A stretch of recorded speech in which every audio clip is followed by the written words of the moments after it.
Hello, welcome to Principles and Methodologies of Global Rhetorics, and my section is Redefining Rhetoric to Open Global Possibilities. My name is Dr. Keith Lloyd, Professor of English at Kent State University at Stark. I also serve, along with Associate Chair Elif Guller, as Chair of Non-Western Global Rhetoric Standing Group of 4 Cs. For my part of this panel, I discuss the need to redefine the meaning of the term rhetoric to open global possibilities for research and interpretation. Our focus today is mainly on creating a global understanding of rhetoric that allows us to interpret various communicative practices that have developed all over the planet in different places and spaces. This presentation has 3 goals: to define rhetoric to both include Greco-Roman and Euro-American definitions, as well as world and global rhetorics; to recognize that the term rhetoric is no longer a Greek term or an English term, but a globally recognized and understood term; to combine this interpretation with other contemporary views of rhetoric to push global concepts of rhetoric beyond the normalized rhetoric versus reality cliché. To understand where I'm coming from, I offer some context for my remarks. In 2020, I published 2 books. I edited the Routledge Handbook of Comparative World Rhetorics, and I co-authored with Donghong Liu of Central China Normal University in Wuhan the first rhetorical handbook published in China, Rhetoric and Composition Studies. My own research in Nyaya Hindu rhetoric was officially recognized by Indian philosophers in 2017's Early Nyaya Logic Rhetorical Aspects in the Handbook of Logical Thought in India, and in 2019's Logic and Religion Working Together Implications Within India's Nyaya Reasoning in the International Journal of Hinduism and Philosophy. Published book-length studies in global comparative rhetoric have grown from individual studies to collections, and recently a bibliography and a collection of primary sources.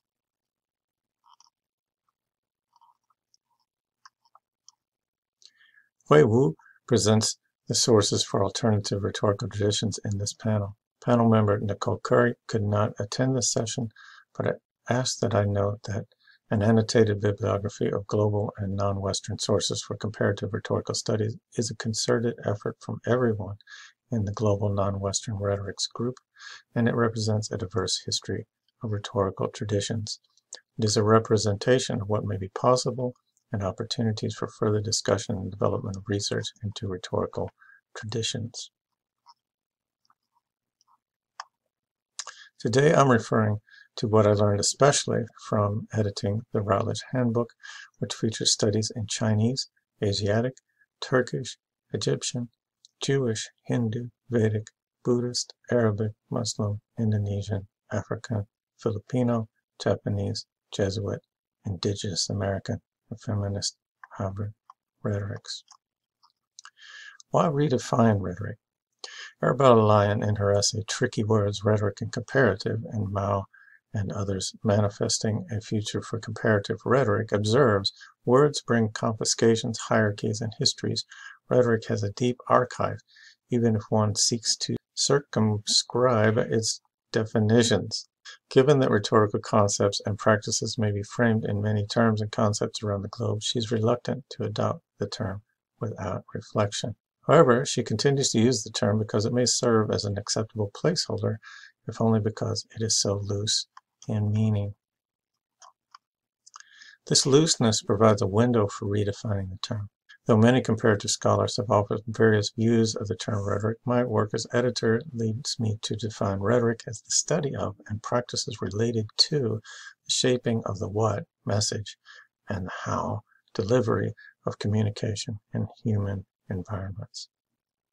Comparative world and global rhetorics focus on rhetorics outside of or neglected by the Greco-Roman tradition, including rhetorics of post-colonial environments. In 1998, pioneer George Kennedy defined comparative rhetoric as the cross-cultural study of rhetorical traditions as they exist or have existed in different societies around the world. Though he sought to look beyond Greco-Roman traditions, he used the word rhetoric rather unproblematically and in a Greek sense.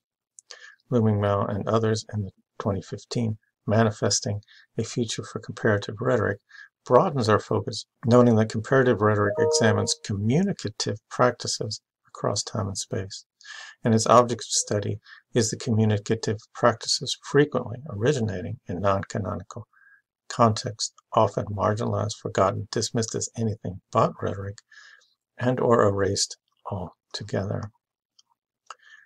Rhetoric currently, however, is often defined from an Aristotelian perspective as an art of persuasion, as efforts of the rhetor to sway audiences into favoring and or acting upon their words. This definition clearly cannot encompass global rhetorics.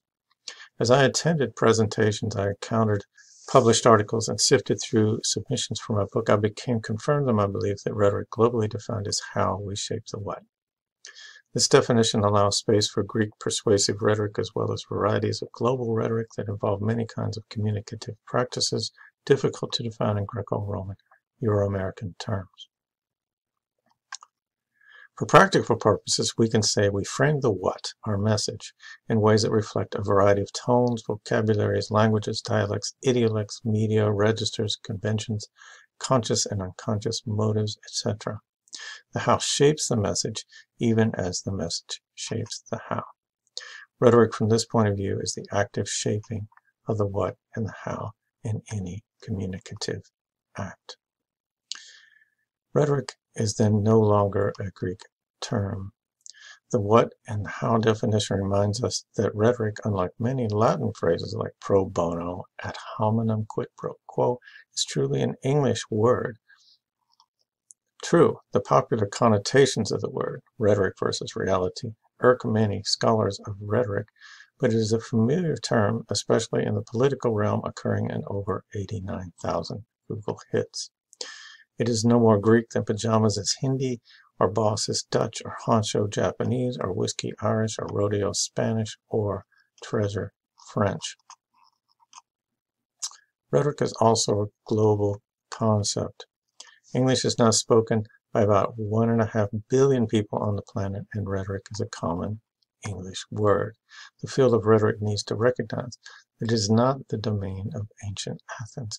It is part of the vocabulary of many emergent Englishes around the world.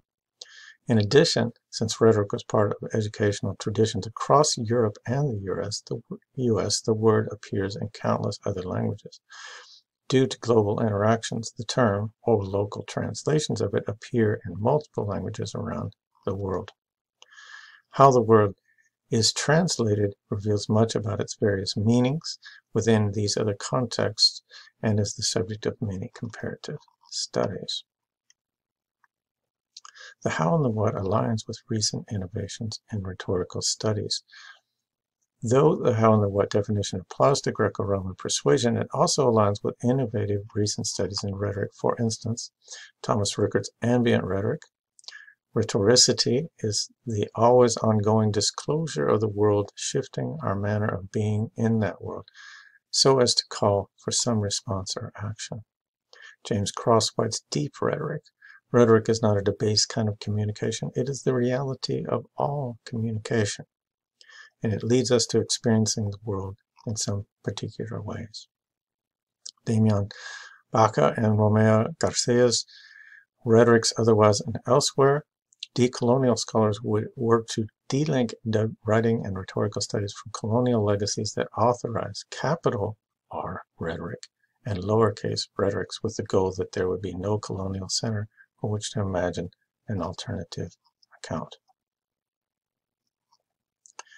In particular, it relates to Lu Ming Mao's Thinking Beyond Aristotle, the turn to how in comparative rhetoric. Since Mao uses the terms what and how a bit differently than my definition, let's take a moment to explore his article. Mao applies these terms specifically to the rhetoric of the Chinese Tao. What does the other do with rhetoric, and how does the other do it? Mao maps some procedures for us to explore non-Western rhetorics from the perspective of the how and what, extending our understanding of these two concepts beyond individual communications to communicative patterns. Though Mao refers specifically to the Tao, his questions can be generalized in this way. How does this global non-Western approach arise? What meanings does it convey? How does its discursive field get mapped out and become realized? How does this rhetoric shape and inhabit the world? How can we represent this rhetoric in ways that shine a light on the conditions of the present? The what and the how within these frameworks provides rich pathways for the study of global rhetorics. If we define rhetoric as the study of and practices related to the shaping of the what and the how of communication and human environments, we must admit there's no reality without rhetoric. Though people can and do use rhetoric to promote fictions, distortions, and lies, we cannot frame truths, realities, and facts without framing them in some way rhetorically. Rhetoric so defined allows us to use the word specifically, but non-hegemonically, as a globally applicable term. Thank you for listening. If you have questions or would like to converse about comparative global rhetorics, feel free to contact me at Kent State University, K.S. Lloyd at Kent.edu, and there's also a link for my website. Thanks.